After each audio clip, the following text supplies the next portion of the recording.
Hello friends, welcome back to our YouTube channel Arif academy. I am Sadaf Kazi. आज हम बहुत ही important topic लेके आए कोविड-19 का। इसकी इंफॉर्मेशन और अपडेट्स को डिस्कस करेंगे, जो कि आपके आने वाले सारे competitive exams plus teaching exam, tight, TT, CTET सबके लिए ही यूजफुल है। Okay, so let's start. First case of novel coronavirus was identified in Wuhan, Hubei province, China. Okay, तो फर्स्ट केस जो था नोवेल कोरोना वायरस का कहाँ detect हुआ था, आइडेंटिफाई हुआ था? वुहान में। ये सभी को पता है, चाइना में। ठीक है, और पहले इसे नोवेल कोरोना बोलते थे क्योंकि novel means new, corona virus. ठीक है, न्यू कोरोना वायरस। अभी इसका नाम चेंज हो चुका है, अभी इसका रिसेंटली नाम हो चुका है कोविड-19। ओके, कोविड-19 पहले से नोवेल कोरोना वायरस बोलते थे। नोवेल मीन्स नया। ओके, और now it is officially called कोविड-19। तो scientist first call SARS CoV in 2002। अभी ये आइडेंटिफाई हुआ है, बट इससे पहले भी 2002 में ये देखा गया था इसका दूसरा फॉर्म, जिसे साइंटिस्ट ने क्या नाम दिया था? सार्स कोवी 2। ओके, तो ये 2002 में डिटेक्ट हुआ था चाइना में ही। ओके, तो ये सार्स कोवी कोरोना वायरस का ही नाम है जो 2002 में दिया गया था। इसे कहते हैं severe acute respiratory syndrome, CoV. Okay, means severe acute respiratory syndrome. फिर बाद में नेक्स्ट से ये आइडेंटिफाई हुआ 2012 में सऊदी में, और इसे नाम दिया गया MERS, means middle east respiratory syndrome. तो कोरोना वायरस अभी आइडेंटिफाई नहीं हुआ है फ्रेंड्स। पहले 2002 में ये चाइना में ही देखा गया था, जिसे सार्स कोवी करके नाम दिया गया था।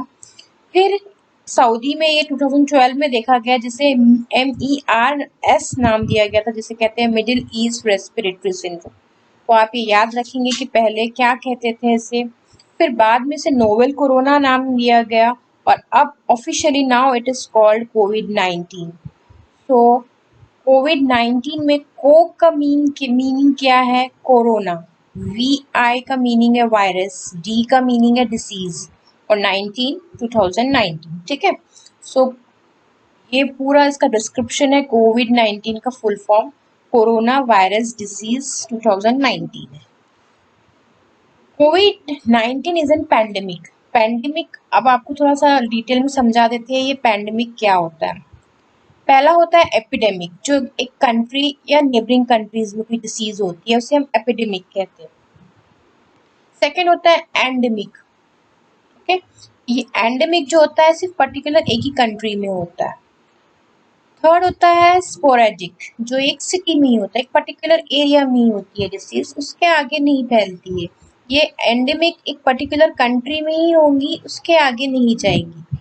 एपिडेमिक कंट्री और नेबरिंग कंट्री में ही होंगी, उसके आगे नहीं बढ़ेंगी। लेकिन ये पैंडेमिक जो होता है वो ऑल ओवर वर्ल्ड होता है, जो कि कोरोना वायरस है। कोविड-19 जो डिसीज है वो क्या है? पैंडेमिक है। ये ऑल ओवर वर्ल्ड, यानी पूरा वर्ल्ड इससे खतरे में आ चुका है। So this is called pandemic. ये इंफॉर्मेशन समझिए, आप इसे पढ़िए, ये बहुत यूजफुल है। So WHO announced COVID-19 as pandemic in 11 February 2020.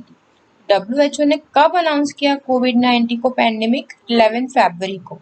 ठीक है, फिर नेक्स्ट WHO ने अनाउंस किया कोविड-19 को ग्लोबल पैंडेमिक 11 मार्च को। ये याद रखेंगे आप, पहले पैंडेमिक अनाउंस किया गया 11 फेब को, फिर ग्लोबल पैंडेमिक अनाउंस किया गया 11 मार्च को।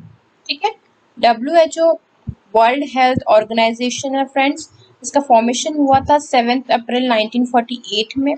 हेडक्वार्टर है इसका जिनेवा, स्विट्जरलैंड में, और इसके हेड है Tedros Adhanom.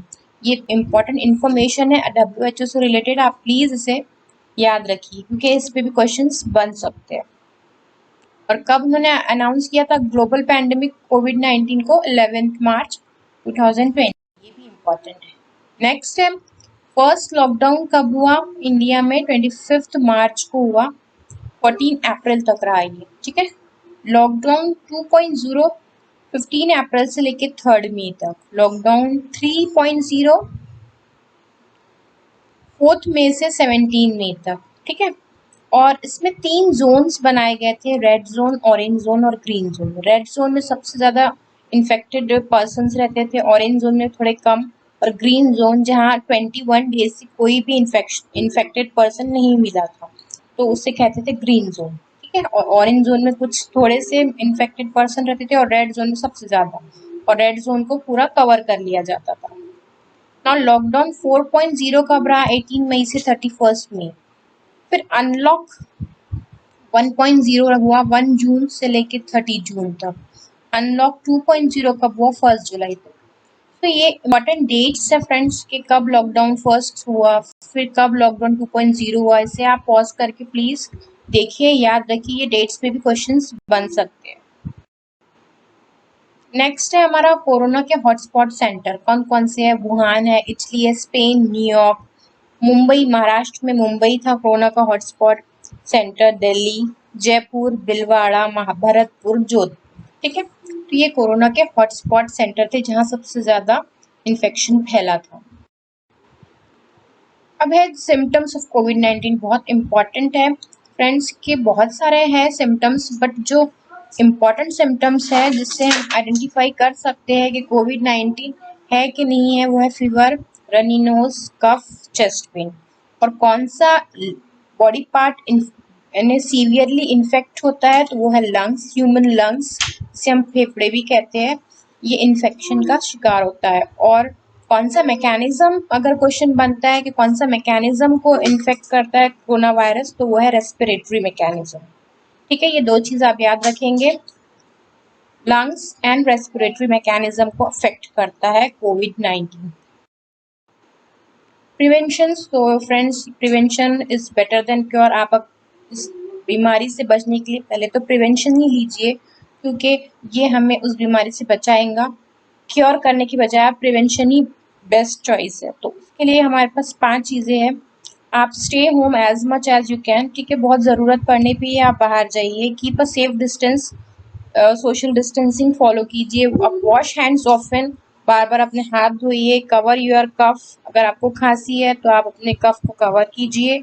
Use proper mask, यहाँ यूज प्रॉपर मास्क इसलिए कहा जा रहा है कि N95 मास्क को यूज नहीं करने के लिए कहा गया है डॉक्टर हर्षवर्धन जो हेल्थ मिनिस्टर है उनकी तरफ से, क्योंकि वो इसमें फिल्टर होता है जो एयर ब्लो करके कोरोना वायरस हमारे बॉडी में आ सकता है। ठीक है, इसीलिए उन्होंने प्रॉपर मास्क कहा है, मीन्स ट्रिपल लेयर मास्क का ही यूज करना है हमें जब हम बाहर जाते हैं तो, ठीक है, इंस्टेड ऑफ N95 मास्क। कौन से मास्क यूज करेंगे हम? Triple layer mask. नेक्स्ट है हमारा फर्स्ट केस इन इंडिया। कब इंडिया में फर्स्ट केस आया? तो 30 जैन को 2020 केरला में थ्रिसर डिस्ट्रिक्ट में फर्स्ट केस कोविड-19 का आइडेंटिफाई हुआ, जो कि स्टूडेंट थी जो वुहान से आई थी उस इंडिया में केरला में, और उस जब वहाँ पे कोविड-19 का पता चला तो वो अपने घर वापस आई, और वहीं से कोविड-19 का इन्फेक्शन फर्स्ट इंडिया में केरला में डिटेक्ट हुआ। इंक्यूबेशन पीरियड क्या है कोरोना वायरस का? मीन्स कितने दिन में इसके सिम्टम्स पता चलते हैं? तो 2 to 14 डेज में इसके सिम्टम्स हमें मालूम पड़ते हैं। नेक्स्ट है friend Aarogya Setu app, launch on to 2 अप्रैल 2020। ठीक है, ये आरोग्य सेतु ऐप एक लॉन्च हुआ था, कोरोना वायरस ट्रैकिंग ऐप है ये। इसमें जैसे ही ये जब लॉन्च हुआ तो 100 मिलियन इंस्टॉल किए लोगों ने, और इससे क्या होता है कि अगर आपके आसपास कोई कोविड-19 पेशेंट है तो आप इजीली आप ट्रैक कर सकते हो उससे। ठीक है, तो जैसे ही ये लॉन्च हुआ उसके 40 डेज के अंदर ही 100 मिलियन लोगों ने इस ऐप को इंस्टॉल किया फ्रेंड्स। तो लास्ट ही हम साइड में बता चुके हैं कि लंग्स सीवियरली अफेक्टेड होते हैं कोरोना वायरस से, और रेस्पिरेटरी मैकेनिज्म। नाउ पीपीई, तो पीपीई क्या है? Personal protective equipment. यहाँ आप फोटो में देख सकते हो कि जो भी हेल्थ वर्कर्स है, डॉक्टर्स है, नर्सेज है, जो इन्फेक्टेड पेशेंट्स के कांटेक्ट में आते हैं, वो इस पीपीई का यूज करते हैं। इसे कहते हैं पर्सनल प्रोटेक्टिव इक्विपमेंट। तो आपसे पूछ सकता है इसका full form, please remember this. India's first green state, कौन सा है जहाँ ग्रीन स्टेट है, मीन्स जहाँ कोरोना वायरस का केसेस नहीं है, वो है गोवा। ठीक है। वायरस मैनेजमेंट इंडेक्स मीन्स जहाँ डेथ रेट सबसे कम और रिकवरी रेट ज्यादा हो, वो है स्टेट राजस्थान। ठीक है। यहाँ पे डेथ रेट बहुत कम है और रिकवरी रेट बहुत ज्यादा है, क्योंकि यहाँ के लोगों का इम्यून सिस्टम बहुत स्ट्रांग है। तो वायरस मैनेजमेंट इंडेक्स में आता है ये राजस्थान। पल्स ऑक्सीमीटर क्या है? ये पल्स ऑक्सीमीटर जो है, ये ऑक्सीजन लेवल इन ब्लड बताता है, और ये क्वारंटाइन पेशेंट्स के लिए होते हैं जो अपना खुद oxygen level in blood check कर सकते हैं, पता कर सकते हैं कि उनका ऑक्सीजन लेवल प्रॉपर है कि नहीं है। ओके। नेक्स्ट है हमारा, गूगल ने कौन सा साइट बनाया है कोविड-19 के अवेयरनेस के लिए? तो वो है google.com/covid19। व्हाट्सएप ने कौन सा ऐप बनाया है? WhatsApp chatbot. इसमें कोविड-19 से अवेयर किया जाता है लोगों को। तो जनता कर्फ्यू कब लगा था? ये भी इम्पोर्टेंट है। 22 मार्च 2020 इन इंडिया का जनता कर्फ्यू लगा था, और लॉकडाउन लगा था 25 मार्च से। ठीक है। ये आप दोनों भी चीजें, दोनों भी डिफरेंस याद रखेंगे कि कर्फ्यू लगा था 22 मार्च और लॉकडाउन हुआ था 25 मार्च से। फर्स्ट स्टेट लॉकडाउन, जो सबसे पहली स्टेट थी इंडिया में जहाँ लॉकडाउन हुआ, वो है राजस्थान। ठीक है। गूगल और व्हाट्सएप की तरह इंस्टाग्राम ने भी अवेयरनेस के लिए इंस्टाग्राम फीड करके एक अपना ऐप शुरू किया। ठीक है। फेसबुक ने भी एक ऐप शुरू किया जिसे कोरोना वायरस इंफॉर्मेशन सेंटर कहते हैं। इसमें कोविड-19 से अवेयर किया जाता है, अवेयरनेस के लिए किया गया है। पंजाब गवर्नमेंट ने भी एक ऐप लॉन्च किया है, वो है Goa Punjab. Orissa state India's biggest hospital will constructed for treatment of corona virus. ठीक है। उड़ीसा स्टेट, उड़ीसा जो है उसमें इंडिया का सबसे बड़ा कोविड कोरोना वायरस ट्रीटमेंट का हॉस्पिटल कंस्ट्रक्ट होगा फ्यूचर में। ओके। नेक्स्ट है हमारे टेस्ट फॉर कोविड-19। तो दो तरह के टेस्ट होते हैं फ्रेंड्स। कोविड-19 test is called RT-PCR। Viral test होता है, ये इंस्टेंट टेस्ट होता है, हमें तुरंत ही रिजल्ट मिल जाता है। RT-PCR में RT का फुल फॉर्म है रिवर्स ट्रांसक्रिप्शन, PCR का फुल फॉर्म है पॉलीमरेज चेन रिएक्शन। एक्चुअल में जो कोरोना वायरस है, ये RNA होते हैं, इन्हें DNA में कन्वर्ट करते हैं और उसके बाद ये टेस्ट होता है। तो नेज़ोफेरिंग से और एक स्वैब लिया जाता है माउथ से और नजल से, दिख रहा है आपको पिक्चर में, और फिर उसका उसे RT-PCR मशीन में डालते हैं। पहले mRNA को DNA में कन्वर्ट करते हैं और फिर टेस्ट होता है। तो आपके लिए इम्पोर्टेंट है ये जानना कि टेस्ट का नाम क्या है। तो टेस्ट का नाम है RT-PCR।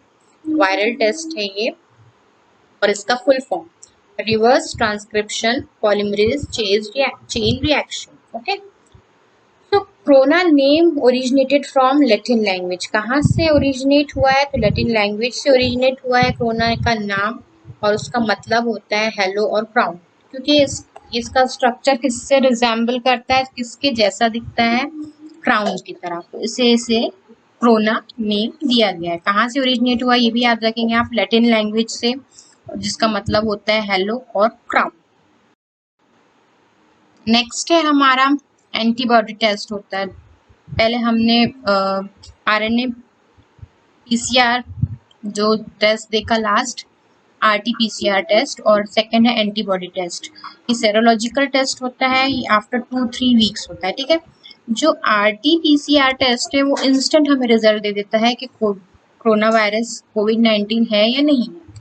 बट अगर 2-3 हफ्ते बाद हमें पता करना है कि हमें हुआ है कोरोना वायरस के नहीं, तो इसके लिए हम एंटीबॉडी टेस्ट करते हैं, क्योंकि अगर हम इन्फेक्टेड है तो हमारी बॉडी में एंटीबॉडीज ऑलरेडी डेवलप हो जाती है, जो 2-3 वीक्स में हम इजीली ब्लड सैंपल लेके टेस्ट करके हमें मालूम पड़ सकता है। यहाँ दिख रहा है, आप ब्लड सैंपल डालेंगे, अगर 3 लाइन रेड हो रही है तो पॉजिटिव है, 2 लाइन हो रही है तो पॉजिटिव है, और अगर सिंगल लाइन रेड हो रही है तो नेगेटिव है। तो ये एंटीबॉडी टेस्ट होता है, सेरोलॉजिकल होता है, 2-3 वीक्स के बाद भी हम इसे कर सकते हैं। नेक्स्ट है प्लाज्मा थेरेपी। तो ये प्लाज्मा थेरेपी जो है, इसमें जो पर्सन है जिनमें कोरोना वायरस हो चुका है, जिनका इम्यून सिस्टम इतना स्ट्रांग है कि वो इजीली रिकवर हो चुके हैं, तो उनका प्लाज्मा में ऐसी एंटीबॉडीज होती है, ब्लड प्लाज्मा में। प्लाज्मा फ्रेंड्स क्या है, ब्लड का जो कलरलेस लिक्विड पार्ट होता है ब्लड का, जिसमें एंटीबॉडीज होती है, उसे हम प्लाज्मा कहते हैं। तो उस प्लाज्मा की हेल्प से जो इन्फेक्टेड पर्सन है, हम उनका ट्रीटमेंट बहुत ही इजीली कर सकते हैं। तो इसीलिए इसे प्लाज्मा थेरेपी कहा गया है, जिसमें इन्फेक्टेड जो कोरोना वायरस से इन्फेक्टेड पर्सन है, जो रिकवर हो चुके हैं, उनका प्लाज्मा में जो एंटीबॉडीज है, जिससे उनका इम्यून सिस्टम स्ट्रांग है, जिससे उन्होंने रिकवर कर चुके हैं, उसकी हेल्प से इन्फेक्टेड लोगों का ट्रीटमेंट किया जाता है। तो ये प्लाज्मा बैंक कहाँ है, दिल्ली में स्टार्ट किया गया है India. Now types of vaccine, तो अलग अलग टाइप की वैक्सीन है फ्रेंड्स। और क्यों है, क्योंकि किस स्टेज पे वायरस इन्फेक्ट कर रहा है, कौन से स्टेज पे, उसके अकॉर्डिंग हम वैक्सीन देते हैं। तो ये 6 तरह की वैक्सीन के नाम है, और जिसमें प्री क्लिनिकल टेस्टिंग होती है वायरस की, जो information from the other related virus की इंफॉर्मेशन की हेल्प से एनिमल्स पे प्री क्लिनिकल टेस्टिंग होती है। उसके बाद फिर क्लिनिकल टेस्टिंग होती है, जिसमें 3 फेजेस होते हैं, फेज 1, फेज 2, फेज 3, और लास्ट में फेज 4 पे मास वैक्सीनेशन स्टार्ट किया जाता है। ठीक है, ये पूरा फुल प्रोसेस होता है। 3 ट्रायल्स लिए जाते हैं, पहले प्री क्लिनिकल टेस्टिंग होती है, फिर क्लिनिकल टेस्टिंग होती है, और फिर बाद में मास वैक्सीनेशन होता है। तो ये जो है कोवैक्सीन, ये भारत बायोटेक की और ICMR की तरफ से आई है। ये फर्स्ट इंडिया की वैक्सीन है जो ह्यूमन रेस के लिए अप्रूव की गई है, जिसे हम इन्हें स्टार्ट कर सकते हैं लेना। ये फर्स्ट इंडिया की वैक्सीन है जिसे अप्रूव किया गया है, वह है कोवैक्सीन। भारत बायोटेक और ICMR ने इसे प्रोडक्शन किया है इसका। और नेक्स्ट है जाइडस कैडिला, ये जाइडस ने इसका प्रोडक्शन किया है। तो ये 2 इंडिया की वैक्सीन है फ्रेंड्स। फर्स्ट वैक्सीन जो है, जो ह्यूमन रेस के लिए अप्रूव है, वो है कोवैक्सीन। ठीक है, भारत बायोटेक की, ये आप याद रखेंगे, इंपॉर्टेंट है। नेक्स्ट है हमारा mRNA 1273। ठीक है, ये है वर्ल्ड की फर्स्ट वैक्सीन जिसे अप्रूव किया गया है ह्यूमन रेस पे अप्लाई करने के लिए। ठीक है, ये वर्ल्ड की फर्स्ट वैक्सीन है फ्रेंड्स, mRNA 1273। ठीक है, तो लार्जेस्ट क्वारंटाइन सेंटर इन दिल्ली कहाँ है, नरेला। ठीक है, लार्जेस्ट क्वारंटाइन सेंटर है ये इंडिया का, दिल्ली में, जिसे नरेला नाम दिया गया है। और कौन इसे चलाता है, वो है इंडियन आर्मी के थ्रू ये चलता है। ठीक है, ये लार्जेस्ट क्वारंटाइन सेंटर है जब पेशेंट को क्वारंटाइन किया जाता है। World's largest covid care centre कहाँ है, इनॉग्रेटेड एट छतरपुर दिल्ली। सबसे बड़ा कोविड केयर सेंटर कहाँ इनॉग्रेट किया गया है, इंडिया में, छतरपुर दिल्ली में। ये भी याद रखेंगे आप। Hydroxychloroquine medicine has been recommended by task force constituted by ICMR। ठीक है, तो हाइड्रोक्लोरोक्विनिन मेडिसिन को भी रिकमेंड किया गया था ICMR के तरफ से कि ये एक एंटी मलेरियल मेडिसिन है, जिसके जो कोविड-19 के ट्रीटमेंट के लिए यूज की जा सकती है। ये भी आप मेडिसिन का नाम याद रखेंगे, हाइड्रोक्सीक्लोरोक्विनिन। और ये हमने लास्ट स्लाइड में बताया आपको, कोवैक्सीन भारत बायोटेक की फर्स्ट इंडियन वैक्सीन है जो अप्रूव की गई है ह्यूमन रेस के लिए। और mRNA 1273 वर्ल्ड की फर्स्ट वैक्सीन है जो अप्रूव की है ह्यूमन रेस के लिए। ठीक है, तो ये दोनों भी चीजें इंपॉर्टेंट है, याद रखेंगे आप। नेक्स्ट है सीरम इंस्टीट्यूट। तो कहीं बहुत सारे वैक्सीन का प्रोडक्शन हो रहा है, सबसे ज्यादा इंडिया से ही होगा, क्योंकि सीरम इंस्टीट्यूट ऑफ इंडिया, जहाँ पे ये वैक्सीन का प्रोडक्शन होता है, वो इंडिया में ही, पुणे महाराष्ट्र में है। सबसे ज्यादा यहीं से प्रोडक्शन होता है वैक्सीन का। ठीक है, तो ये इंस्टीट्यूट आप याद रखेंगे, सीरम इंस्टीट्यूट ऑफ इंडिया कहाँ है, पुणे महाराष्ट्र में। कोविशील्ड है और ये कोवैक्सीन है। ये इंडिया की फर्स्ट वैक्सीन है, और कोविशील्ड ये वर्ल्ड की है सेकेंड वैक्सीन जो अप्रूव हुई है। और फर्स्ट वैक्सीन जो वर्ल्ड की अप्रूव हुई है, वो कौन सी है, mRNA, फर्स्ट वर्ल्ड वैक्सीन। और फर्स्ट इंडिया की वैक्सीन है कोवैक्सीन। ये दोनों भी डिफरेंस याद रखेंगे आप, कौन सी है फर्स्ट, ये भी याद रखेंगे, वर्ल्ड की और इंडिया की। तो फ्रेंड्स, ये बहुत ही ज़्यादा इम्पोर्टेंट इन्फॉर्मेशन हमने आज डिस्कस किया। Hope you like this information और आपके एग्जाम के लिए बहुत यूज़फुल है। और आगे भी हम इसके अगर इम्पोर्टेंट अपडेट्स लेकर आएंगे सेकेंड पार्ट में इसका। और आप प्लीज़ कमेंट बॉक्स में इस क्वेश्चन का आंसर दीजिए कि India's first vaccine which have been approved on human race is Covaxin mRNA 1273 और कोविशील्ड जाइडस कैडिला। इसमें से चारों में से कौन सी है? आप प्लीज़ कमेंट बॉक्स में कमेंट करके बताइए हमें। ये जो हमें समझाया उसी पर हमने क्वेश्चन बनाया है। So please answer me in comment. Like, subscribe and share Arif academy. Thanks for